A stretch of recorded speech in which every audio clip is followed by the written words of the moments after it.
8 hours చదవగలమా? Okay, 8 hours sleep, 8 hours other things, 8 hours study. ఓకేనా?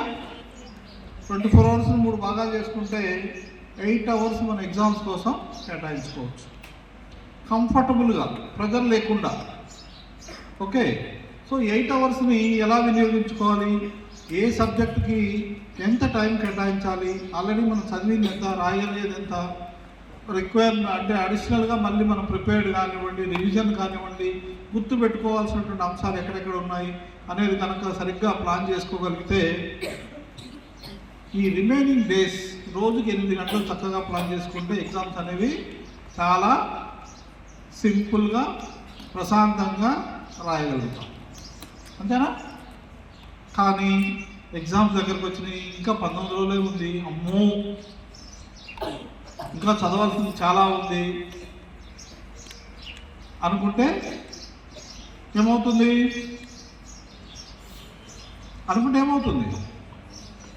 ఒక రకమైనటువంటి ఫియర్ ఏర్పడుతుంది. సమస్య సాల్వ్ అవుతుందా? సాల్వ్ కావాలంటే ఏం చేయాలంటే ఉన్న టైంని సరిగ్గా ప్లాన్ చేసుకోవాలి. ఓకే, సరిగ్గా ప్లాన్ చేసుకోవాలి. ప్లాన్ చేసుకుంటే సరిపోతుందా? పుట్టి ప్లానింగ్ సరిపోతుందా? ప్లానింగ్ ఏం చేయాలి?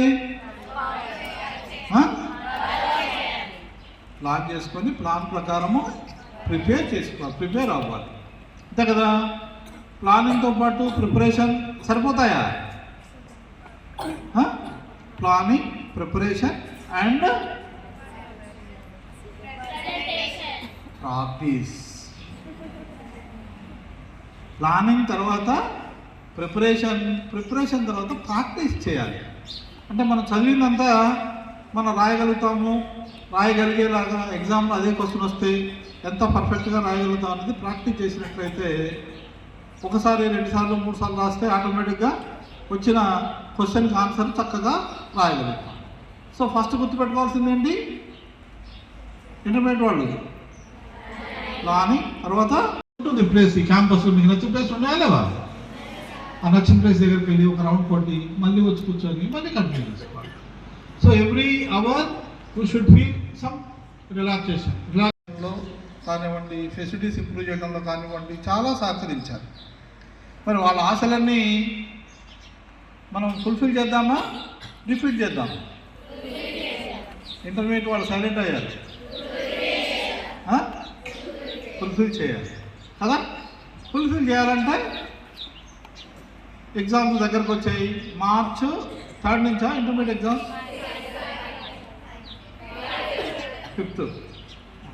First year 5th, second year లేదనుకోండి కదా. ప్లానింగ్ లేకపోయినా కానీ, ప్రాక్టీస్ లేకపోయినా కానీ, ప్రిపరేషన్ సరిగ్గా లేకపోయినా కానీ అన్నీ ఉన్నాయి, చివరి ప్రజెంటేషన్ బాగాలేదనుకోండి, అది లాభం లేదు. కాబట్టి అంటే మన స్ట్రెంగ్త్, మన వీక్నెస్ మనకే తెలుసు. అవునా కదా? సార్ చెప్పారు ఒక మాట, మీరు ఇంతకుముందు అర్థం చేశారు. ప్రిపరేషన్ అప్పుడు కూడా ఒకే సబ్జెక్ట్ కంటిన్యూగా చదవడం కాదు. ఒక టఫ్ సబ్జెక్టు, టఫ్ అంటే మనకు ఎవరికి వారికి వేరే ఉంటుంది, యూనిక్. ఒక్క స్టూడెంట్ లాగా ఇంకో స్టూడెంట్ ఉండరు కదా, ఎవరికి వారే. అట్లా మరి మన స్ట్రెంగ్త్, మన వీక్నెస్ మనం తెలుసుకుంటాం. కాబట్టి మీరు ఏది టఫ్, నాకు ప్లానింగ్ కూడా అందరికీ సేమ్ ఉండదు. Rule number 1 planning, rule number 2 planning వేరుంటుంది కదా. అంటే మిగిలిన కొన్ని రోజుల లోపల ఎన్ని గంటలు ఉన్నాయి, ఏ సబ్జెక్టుకి ఎక్కువ టైం కేటాయించాలి అనేది ఒకసారి చూసుకోవాలి. సార్ చెప్తున్నట్టు టఫ్ సబ్జెక్ట్ చదువుతున్నప్పుడు మార్నింగ్ ఫ్రెష్గా ఉన్నాం అనుకోండి, టఫ్ సబ్జెక్ట్ తీసుకోవాలి. ఆ తర్వాత కొంచెం బోర్ అయింది, సార్ ఇంకొక చెప్పారు రిలాక్సేషన్ లాగా కొంచెం కంటిన్యూగా 24 గంటలు చదవడం గొప్ప కాదు. ఆ చదివేది ఎంత కాన్సన్ట్రేషన్తో చదువుతున్నాం అనేది చాలా ముఖ్యం. చదివినాము, అది మరి మన ప్రజెంటేషన్ ఎలా ఉంది. ఇంకోటి ఏంటంటే ఎప్పటికప్పుడు సబ్జెక్ట్ టీచర్తో కూడా మాట్లాడుతుండాలి. మనకు ఏమైనా డౌట్స్ ఉన్నాయనుకోండి, మీరు మిగతా గవర్నమెంట్ జిల్లా పరిషత్ స్కూళ్ళ కన్నా మీరు చాలా అదృష్టవంతులు. ఎందుకంటే మోర్ క్వాలిఫైడ్, ఎక్కువ క్వాలిఫైడ్ టీచర్స్ ఇక్కడ ఉంటారు. ఈవెన్ గెస్ట్ టీచర్ కావచ్చు, కాంట్రాక్ట్ టీచర్ కావచ్చు, ఎవరన్నా కానీ మామూలుగా బీఎస్సీ బీఎడ్ కాకుండా ఎంఏ బీఎడ్, ఎంఎస్సీ బీఎడ్ వాళ్ళు ఉంటారు ఇక్కడ.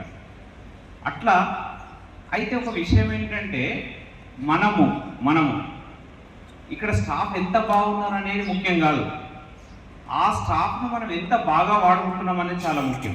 ఫర్ ఎగ్జాంపుల్ నా దగ్గర ఈ మొబైల్ ఉంది.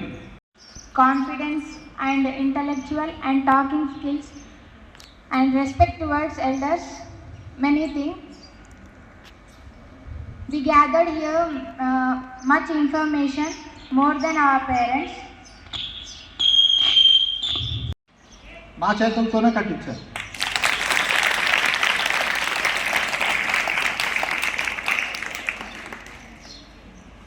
అప్పుడు ఇదంతా పొలం సైట్ ప్రసంగించవలసిందిగా ఫస్ట్ ఇయర్ ఎంపీసీ విధంగా ఇచ్చేటువంటి సలహాలు సార్ దగ్గర ఉన్నాయి. దయచేసి మీరందరూ సార్ ఇచ్చేటువంటి సూచనలు సలహాలు మీ యొక్క అంతరంగాన్ని సార్తో పంచుకోవాల్సిందిగా విజ్ఞప్తి చేస్తూ, సార్ను రాక మాకెంతో సంతోషంగా భావిస్తూ, సార్ యొక్క అండదండలు సార్ యొక్క ఆశీర్వచనాలు ఎల్లవేళలా మాకు ఉండాలని కోరుకుంటూ, భగవంతుడు సార్కు మంచి ఆయురారోగ్యం ఇచ్చి మన సంస్థ పటిష్ట కొరకు అహర్నిశలు కృషి చేస్తున్నటువంటి సార్కు ఆయురారోగ్యాలు కలుగజేయాలని వాసన సరస్వతి అమ్మవారిని మనసారా ప్రార్థిస్తూ, మనకు కొన్ని పరీక్షలు అయిపోయాయి. రాబోయేటువంటి పరీక్షలు